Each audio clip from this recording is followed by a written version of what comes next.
काय ग, एवढा कसला विचार करतेस तू?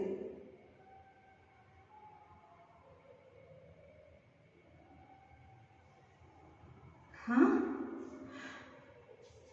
म्हणजे म्हणजे आता जे काही घडतंय ते फक्त तुझ्या सुनेमुळे घडतंय?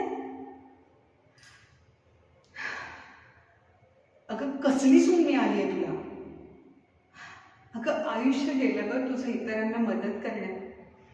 म्हणजे बघ ना, जेव्हा कोणा कोणाच्या घरामध्ये डोहाळे जेवण असतं तेव्हा ती लोक तुला बोलवतात, तुला मान देतात.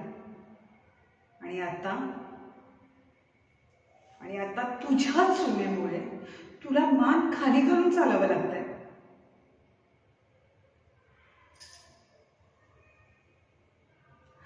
अगं तुझ्या मैत्रिणी नातवंडांना मांडीवर खेळवतात आणि तुझ्या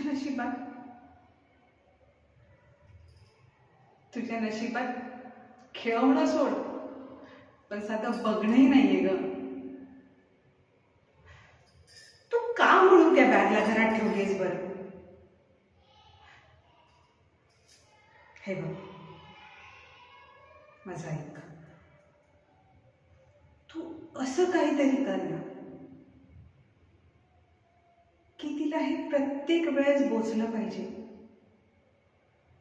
की या घरात आनंद नाहीये.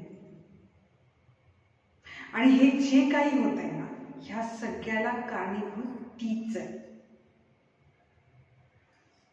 आणि हे जर का असंच चालू राहिलं तर तिला स्वतःला असं वाटेल की हे घर सोडून निघून जावं. आणि एकदा का ती घरातून निघून गेली